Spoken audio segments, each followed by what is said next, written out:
প্রিয় দিনী ভাই এবং বোনেরা, নবীজির শিখানো ছোট্ট একটি দোয়া যদি আমার সাথে মাত্র কয়েকবার পাঠ করেন, নবীজি ওয়াদা করে বলেছেন এই দোয়াটা যে ব্যক্তি পাঠ করবে নবী করিম সাল্লাল্লাহু আলাইহি ওয়াসাল্লামের সাথে সে জান্নাতে প্রবেশ করবে, জান্নাতে যেতে পারবে। শুধু তাই নয়, আল্লাহ তাআলা তাকে দুনিয়াতে চতুর্দিক থেকে শান্তির ব্যবস্থা করে দিবে, বৃষ্টির মতো রহমত আল্লাহ তাআলা তাকে দান করবে, রিজিক বৃষ্টির মতো আসতে থাকবে চতুর্দিক থেকে। শুধু তাই নয়, তার জীবনের যৌবনের সমস্ত গুনাহগাতা ধুয়ে মুছে সাফ করে তাকে নিষ্পাপ করে দিবে। প্রিয় দিনী ভাই এবং বোনেরা, নবী করিম সাল্লাল্লাহু আলাইহি ওয়াসাল্লাম ওয়াদা করে বলেছেন এই দোয়াটা যদি কোনো আল্লাহর বান্দা বান্দি পাঠ করতে পারে গো, নবী করিম সাল্লাল্লাহু আলাইহি ওয়াসাল্লাম বলেছেন পাঠ করতে দেরি হবে, তার জন্য জান্নাতটা বরাদ্দ করতে আল্লাহ রাব্বুল আলামিন দেরি করবেন না। আল্লাহু আকবার। প্রিয় দিনী ভাই এবং বোনেরা, নবী করিম সাল্লাল্লাহু আলাইহি ওয়াসাল্লাম যে দোয়াগুলো শিখিয়ে গিয়েছেন প্রত্যেকটা দোয়াই কিন্তু অত্যন্ত দামি, গুরুত্বপূর্ণ। এই দোয়াগুলোর মাধ্যমে কিন্তু আল্লাহ রাব্বুল আলামিনের কাছ থেকে রিজিক আনা যায়। এই দোয়াগুলোর মাধ্যমে কিন্তু অভাব অনটন দুঃখ কষ্ট পেরেশানি দূর করা যায়। এই দোয়ার আমল ছাড়া আল্লাহ রাব্বুল আলামিনের কাছ থেকে কোনোভাবেই কিন্তু দুঃখ কষ্ট পেরেশানি তো দূর করতে পারবেন না, গায়বী রিজিকও কিন্তু আনতে পারবেন না, কারণ রিজিক দেওয়ার মালিক কিন্তু আমার আল্লাহ। আল্লাহু আকবার। রিজিক দেওয়ার মালিক আমার আল্লাহ। আল্লাহ রাব্বুল আলামিন আয়াতে বলেন মাইয়াত্তাকিল্লাহা ইয়াজআল লাহু মাখরাজা। আল্লাহ বলেন যারা আমাকে ভয় করে, আমার জাহান্নামকে ভয় করে, আমি তাদেরকে এমন জায়গা থেকে রিজিকের ব্যবস্থা করে দেই সে কল্পনাও করতে পারে না এমন জায়গা থেকে কি আমার জন্য রিজিক আসতে পারে। আল্লাহু আকবার, আল্লাহু আকবার। প্রিয় দিনী ভাই এবং বোনেরা, তাহলে আসুন নবীজির শিখানো আমলটি আমরা শিখে নেই। সর্বপ্রথম দুরূদ শরীফের আমলটা আমার সাথে সাথে করুন, কারণ দুরূদ শরীফ না পড়লে কিন্তু দোয়া কবুল হয় না। অবশ্যই নবী করিম সাল্লাল্লাহু আলাইহি ওয়াসাল্লাম বলেছেন একবার যদি কোনো আল্লাহর বান্দা বান্দি আমার উপর দুরূদ শরীফ পাঠ করে আল্লাহ রাব্বুল আলামিন সে পাঠ করতে দেরি হয় 10টি মর্যাদা তার বাড়াতে আল্লাহ দেরি করেন না, 10টি গুনাহ মাফ করতে তাকে দেরি করেন না, এবং 10টি নেকি দান করতে আল্লাহ রাব্বুল আলামিন দেরি করেন না।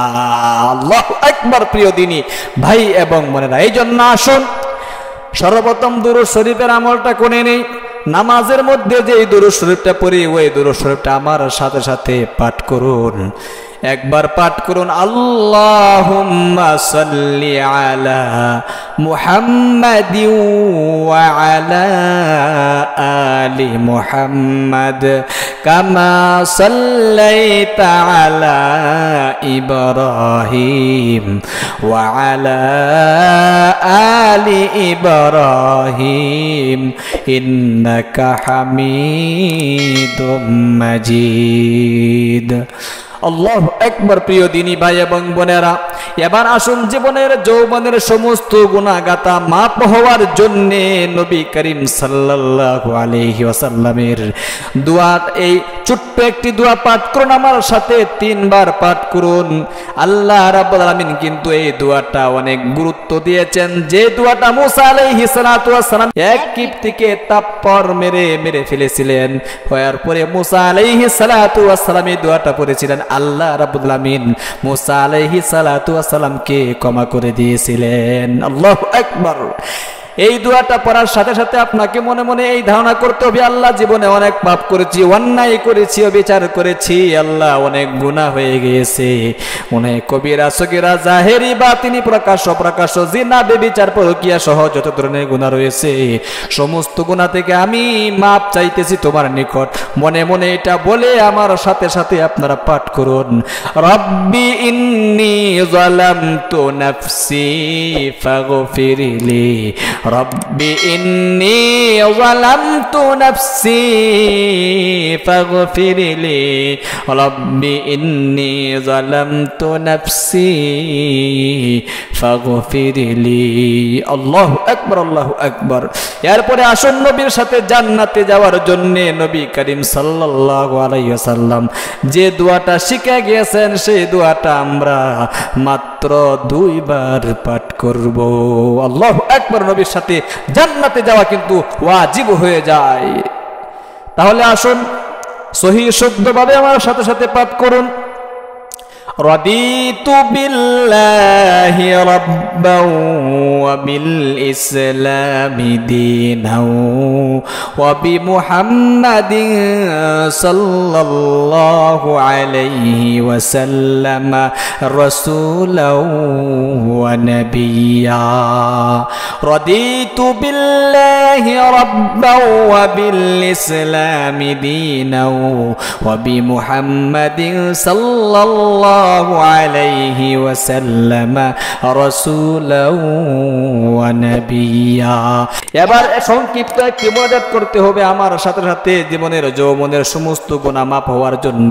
তওবার সাথে তওবা করে দোয়া মোনাজাতের মধ্যে শরীক হন। জীবনে বলুন, আল্লাহ জীবনে অনেক অন্যায় করেছি, পাপ করেছি, আর জীবনে কোনোদিন পাপ করব না। মাওলা তুমি আমার জীবনের সমস্ত গুনাহগাতা দয়ে মুছে সাফ করে দাও। তাহলে আসুন আমার সাথে সাথে দোয়ার মধ্যে শামিল হন। আল্লাহুম্মা আমিন। রব্বানা যালামনা আনফুসানা ওয়া ইল্লাম তাগফির লানা ওয়া তারহামনা লানাকুনান্না মিনাল খাসিরিন। রব্বিরহামহুমা কামা রাব্বায়ানি সগীরা। রব্বিরহামহুমা কামা রাব্বায়ানি সগীরা। ইয়া আল্লাহ তুমি দেখো নজর করে আমরা তোমার কিছু গুনাহগার বান্দা, জীবনের যৌবনের সমস্ত গুনাহ মাথায় নিয়ে তোমার দরবারে হাজির হয়ে গিয়েছি। মাওলা গো আমাদের গুনাহ অনেক হয়ে গিয়েছে, মেহেরবানি করে সমস্ত গুনাহ থেকে তওবা করিতেছি, আর কোনোদিন গুনাহ হবে না। আমাদের জীবনের যৌবনের সমস্ত গুনাহগাতা ধুয়ে মুছে সাফ করে আমাদেরকে নিষ্পাপ করে দাও। মাওলা রিজিকের অভাবের মধ্যে যারা আছি রিজিক বৃদ্ধি করে দাও। অভাব অনটনের মধ্যে দুঃখ কষ্টের মধ্যে যারা আছি মাওলা তুমি আমাদের দুঃখ কষ্ট রিজিক বৃদ্ধি করে দাও, দুঃখ কষ্ট পেরেশানি দূর করে দাও। মাওলা গো আমাদের ময় মুরব্বীরা, মা বাপ, দাদা দাদি, নানা নানি, গোষ্ঠী যারা অন্ধকার কবরে চলে গেছে তুমি তাদের কবরকে জান্নাতের টুকরা বানায়া দাও। সুবহান রাব্বিকা রাব্বিল ইজ্জাতি আম্মা ইয়াসিফুনা ওয়া সালামুন আলাল মুরসালিন ওয়ালহামদুলিল্লাহি রাব্বিল আলামিন। প্রিয় দিনী ভাই এবং বোনেরা, আপনারা এই আমলগুলো কয়েকদিন করে দেখুন, ইনশাআল্লাহ আল্লাহ তাআলা আপনাদেরকে অভাব অনটন দুঃখ কষ্ট পেরেশানি দূর করে গায়বী রিজিকের ব্যবস্থা ইনশাআল্লাহ আল্লাহ তাআলা করে দিবেন। ভালো থাকবেন, সুস্থ থাকবেন। আর আমাদের ইসলামিক চ্যানেলটাকে অবশ্যই আপনারা সাবস্ক্রাইব করে পাশে থাকা বেল আইকনটি অন করে দিবেন। কমপক্ষে একটা লাইক দিয়ে যাবেন, কারণ কষ্ট করে আপনাদের উদ্দেশ্যে ভিডিও বানাচ্ছি। অবশ্যই একটা লাইক কিন্তু আপনাদের কাছ থেকে চেয়ে আনতে পারি। একটা লাইক কমপক্ষে দিয়ে যাবেন। ভালো থাকবেন, সুস্থ থাকবেন। দেখা হবে পরবর্তী ভিডিওতে। আসসালামু আলাইকুম ওয়া রাহমাতুল্লাহি ওয়া বারাকাতুহু।